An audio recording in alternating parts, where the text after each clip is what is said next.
مفتی رشید احمد خورشید صاحب کے بیانات یوٹیوب پہ سننے کے لیے youtube.com/مفتی رشید آفیشیل پر کلک کریں اور سبسکرائب کر کے بیل آئیکن کو پریس کریں تاکہ ہمارے آنے والے نئے بیانات آپ کو بر وقت مل سکیں۔ لاک ڈاؤن کا سلسلہ جب شروع ہوا تو بہت سے لوگ اس سے متاثر ہوئے۔ میں نے اس پر بات بھی کی تھی کہ جو بہت زیادہ متاثر ہوا ہے طبقہ، جو ڈیلی ویجز پہ کمانے والا طبقہ تھا، دہاڑی دار طبقہ تھا، بہت زیادہ متاثر ہوا ہے۔ اچھے خاصے سفید پوش لوگوں کو بھیک مانگنے پر مجبور کر دیا ہے ان حالات میں، اچھے خاصے سفید پوش لوگوں کو۔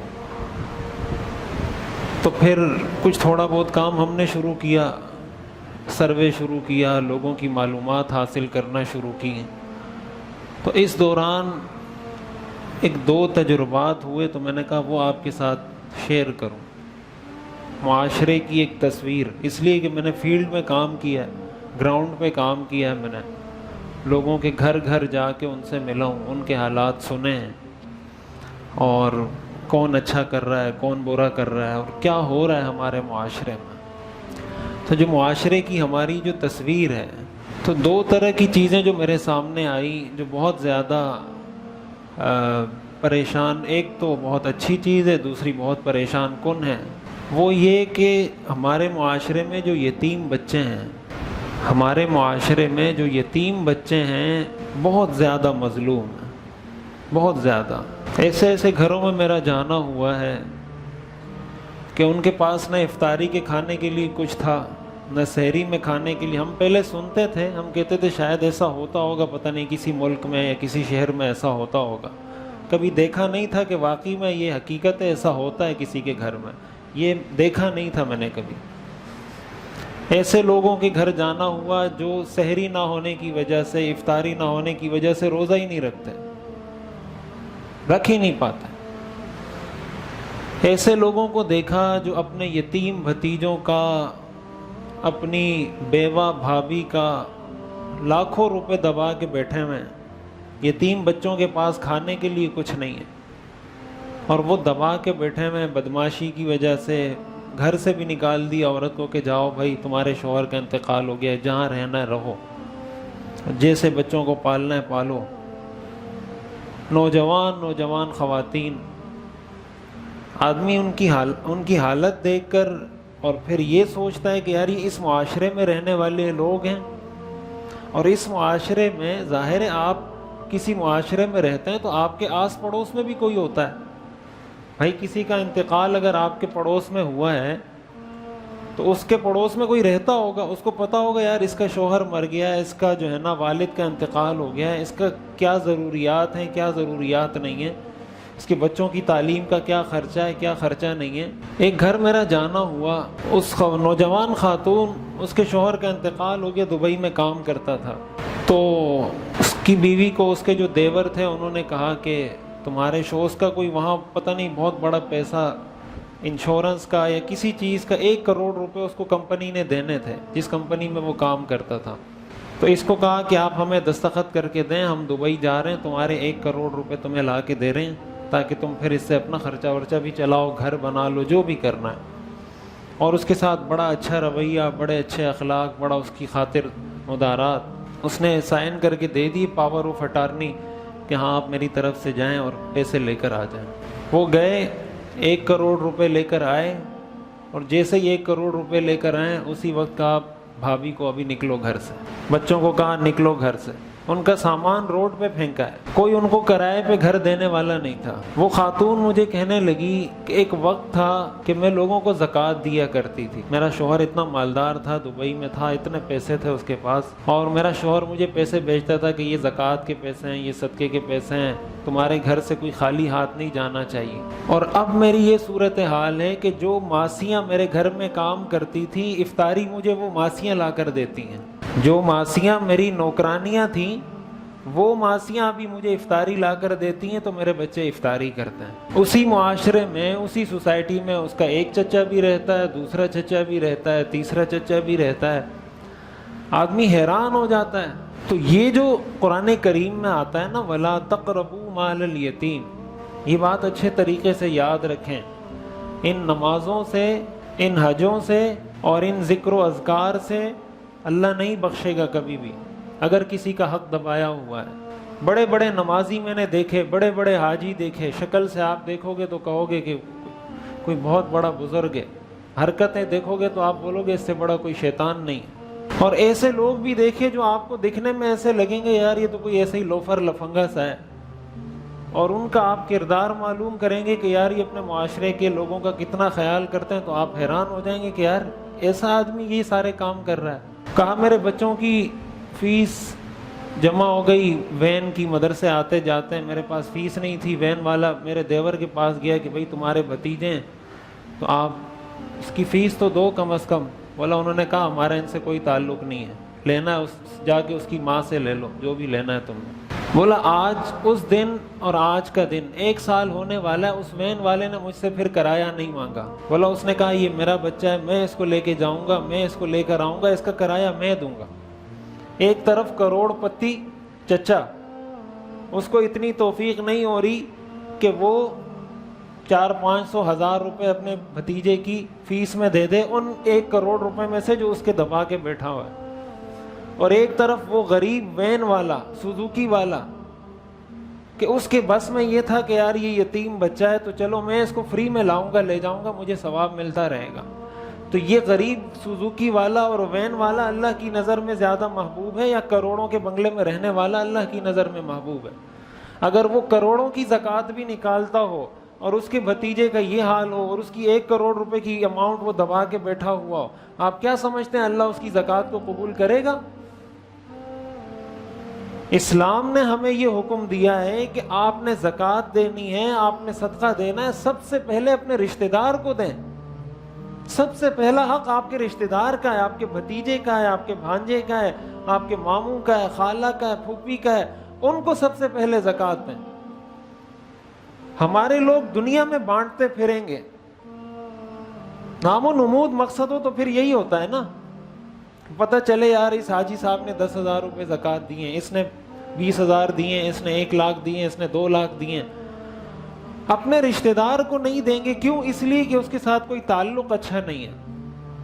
کبھی کسی موقع پہ رشتہ دار کے ساتھ لڑائی ہو گئی، اور ظاہر رشتہ داروں میں تو یہ ہوتا ہے، تو پھر جو سیٹ ہوتا ہے وہ کہتا ہے میں کیوں اپنے غریب رشتہ دار کو دوں، اس نے تو فلاں موقع پہ مجھے گالی دی تھی، اس نے تو فلاں موقع پر میرے بچے کو تھپڑ مارا تھا، یہ بھوک سے مرتا ہے، پیاس سے مرتا ہے، فاقے سے مرتا ہے، جائے بھاڑ میں جو بھی اس کو ہوتا ہے، میں جا کے تقسیم کروں گا، کسی اور جا کے تھر میں تقسیم کروں گا، یا جا کے جو ہے نا سندھ میں کہیں تقسیم کروں گا، اپنے چچا کے بیٹے کو یا اپنے بھتیجے کو نہیں دوں گا۔ اپنے رشتہ دار کو اگر آپ زکوٰۃ یا صدقہ دیتے ہیں اس پہ اللہ آپ کو 2 اجر دیتا ہے۔ کسی عام آدمی کو آپ زکوٰۃ صدقہ دیتے ہیں اس پہ آپ کو 1 اجر ملتا ہے۔ حدیث شریف ہے کہ جو آدمی رشتہ دار کو صدقہ اور زکوٰۃ دیتا ہے اس کو اللہ تعالیٰ 2 اجر عطا فرماتے ہیں، 1 اجر صدقے کا، 1 اجر صلہ رحمی کا۔ صلہ رحمی تو فرض ہے، قرآن کریم میں آتا ہے، حضرت عائشہ رضی اللہ تعالی عنہ پر جو تہمت لگی، کچھ لوگ جو اس میں ملوث تھے حضرت عائشہ پر تہمت لگانے میں، حضرت ابوبکر صدیق رضی اللہ تعالیٰ عنہ ان کو صدقہ دیا کرتے تھے، ان کے گھر میں راشن ڈلوایا کرتے تھے، خرچہ دیا کرتے تھے۔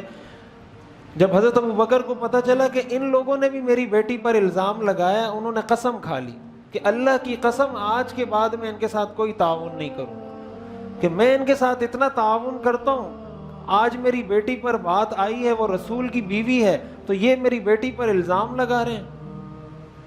حضرت ابوبکر نے قسم کھا لی کہ اللہ کی قسم میں ان کی مدد نہیں کروں گا۔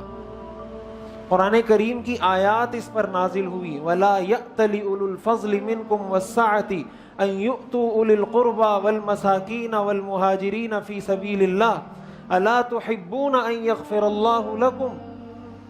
اللہ نے فرمایا جو تم میں سے مالدار لوگ ہیں ان کو اس بات کی اجازت نہیں ہے کہ وہ یہ قسم کھائیں کہ آئندہ میں اپنے رشتہ دار کو صدقہ نہیں دوں گا۔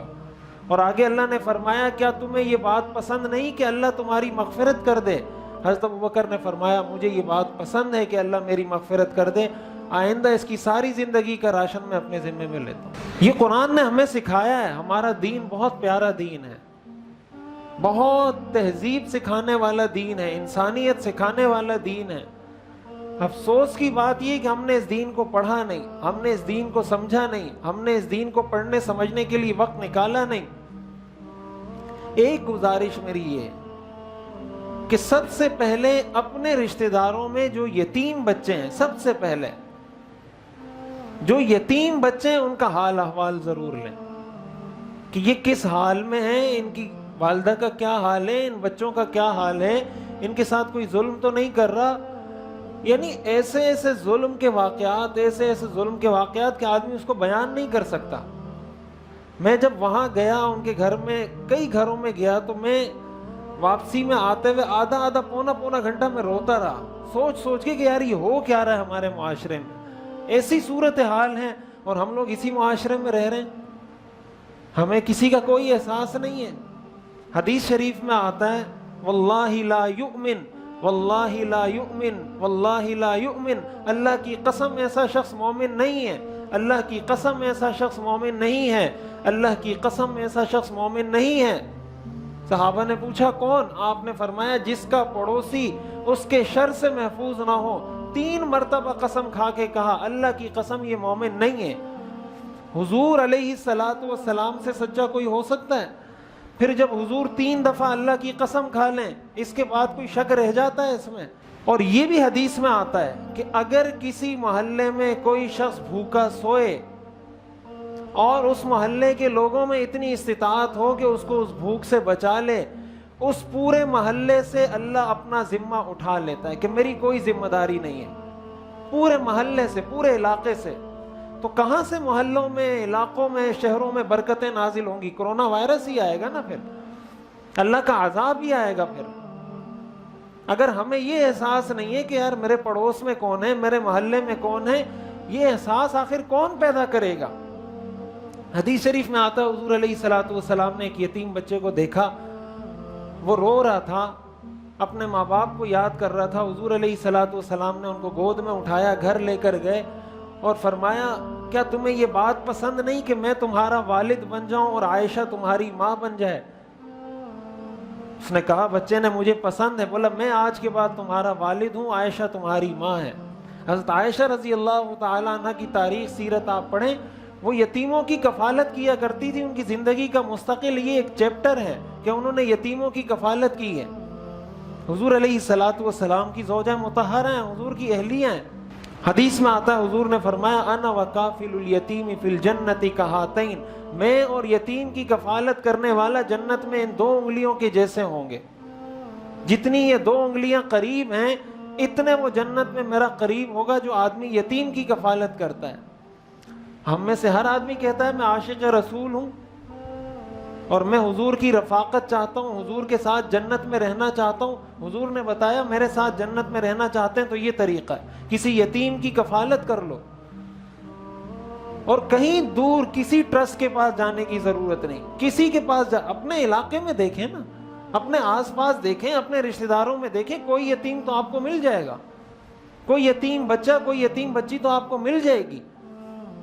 اگر اس کا والد آج اس دنیا میں موجود نہیں ہے تو کیا معاشرے کے سارے لوگوں سے ایک تو یہ کہ اس کی کوئی مدد نہ کرے، پھر یہ کہ اس کا حق کھایا جائے۔ قرآن کریم میں آتا ہے ان الذین یأکلون اموال الیتامی ظلما انما یأکلون فی بطونہم نارا وسیصلون سعیرا، جو لوگ یتیموں کا مال ظلماً کھاتے ہیں وہ اپنے پیٹوں میں آگ بھر رہے ہیں، آگ۔ قرآن کریم میں آتا ہے لا تقربوا مال الیتیم، یتیم کے مال کے قریب بھی مت جاؤ۔ یہ قرآن نے نہیں کہا یتیم کا مال مت کھاؤ، کہا یتیم کے مال کے قریب بھی مت جاؤ۔ ہمارے لوگ اپنی بھابھیوں کا میراث میں حق دبا کے بیٹھے ہوئے، اپنے یتیم بھتیجوں کا میراث میں حق دبا کے بیٹھے ہوئے۔ ہر سال حج بھی ہو رہا ہے، ہر سال عمرہ بھی ہو رہا ہے، نمازیں بھی ہو رہی ہیں، سب کچھ ہو رہا ہے، اور اپنی بھابھی کا اور اپنے یتیم بھتیجوں کا حق میراث میں نہیں دے رہا۔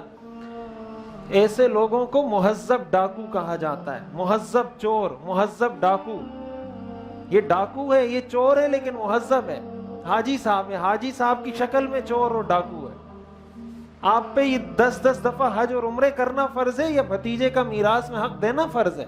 آپ کو نہیں پتا کہ یتیم گھرانوں میں اور غریبوں کے گھر میں عید کیسے ہوتی ہے؟ ان کا احساس اپنے اندر پیدا کرنے کی ضرورت ہے کہ ان کے حالات کیا ہوتے ہیں۔ اور دوسرے نمبر پر بڑی اہم بات یہ ہے کہ الحمدللہ ہمارے معاشرے میں ایسے لوگ بھی موجود ہیں جو بڑھ چڑھ کر اس طرح کے کاموں میں حصہ لیتے ہیں، اور مجھے اس چیز کی توقع نہیں تھی، مجھے اس چیز کا اتنا احساس نہیں تھا کہ لوگ اتنا بات کو سنتے ہیں، اتنا اس کو سمجھتے ہیں، اتنا اس میں عمل کرتے ہیں، مجھے اس چیز کا اتنی توقع نہیں تھی۔ میں نے جب یہ کام شروع کیا، میں نے مختلف گھروں کا سروے کیا تو میں نے اسٹوریاں شائع کرنا شروع کی کہ فلاں گھر میں، آپ یقین کریں میں نے کسی ایک آدمی کی اسٹوری لکھی، 10 لوگوں نے مجھ سے رابطہ کیا۔ ایک نے کہا مفتی صاحب میں ان کی کفالت کرتا ہوں، دوسرے نے کہا مفتی صاحب میں کرتا ہوں۔ پوری ایک لسٹ میرے پاس ابھی بھی موجود ہے، جنہوں نے کہا مفتی صاحب آپ نے آئندہ جو آئے گا آپ نے ہمیں بتانا ہے، کسی اور کو نہیں بتانا، آپ نے اگر کسی اور کو بتایا ہم آپ سے بات نہیں کریں گے۔ اتنا الحمدللہ ہمارے لوگوں میں دینے کا جذبہ موجود ہے، اتنا وہ دین کو سمجھتے ہیں، اتنا ان میں صدقات دینے کی یعنی ایک جذبہ اور حیثیت موجود ہے کہ آپ ادھر بات کریں ادھر وہ کہتے ہیں بھائی ہم حاضر ہیں۔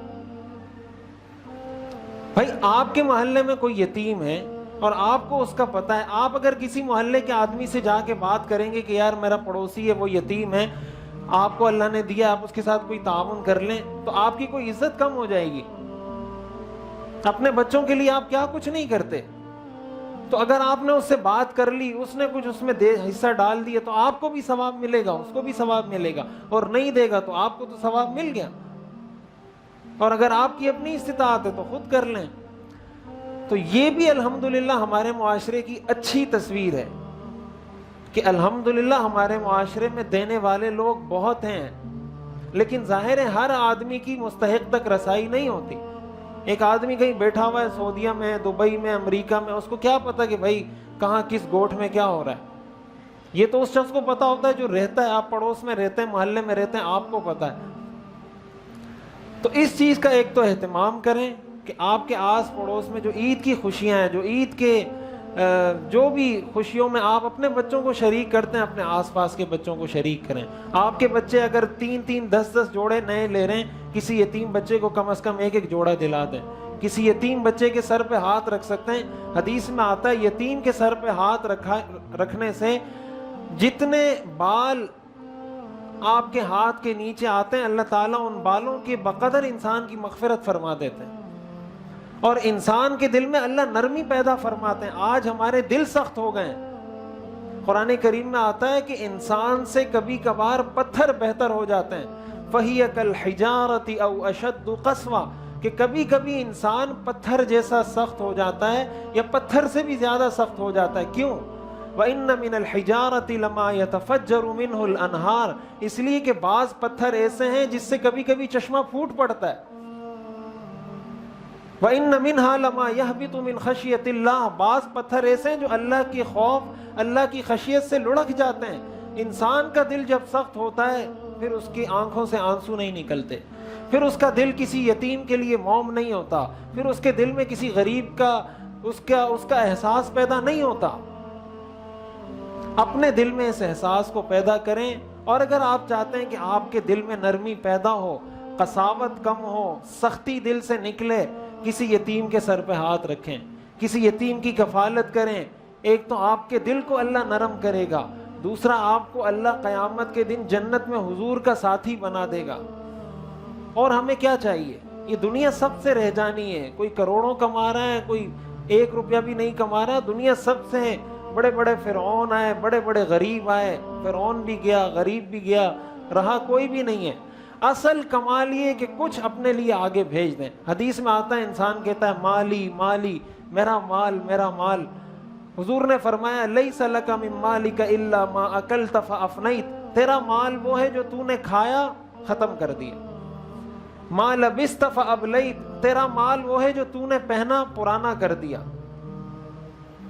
ما تصدقت فقدمت، تیرا مال وہ ہے جو تو نے صدقہ کیا اور آگے بھیج دیا۔ اس کے علاوہ سب کچھ آپ کے پیچھے رہنے والے آپ کے بچوں کا ہے، آپ کا نہیں ہے۔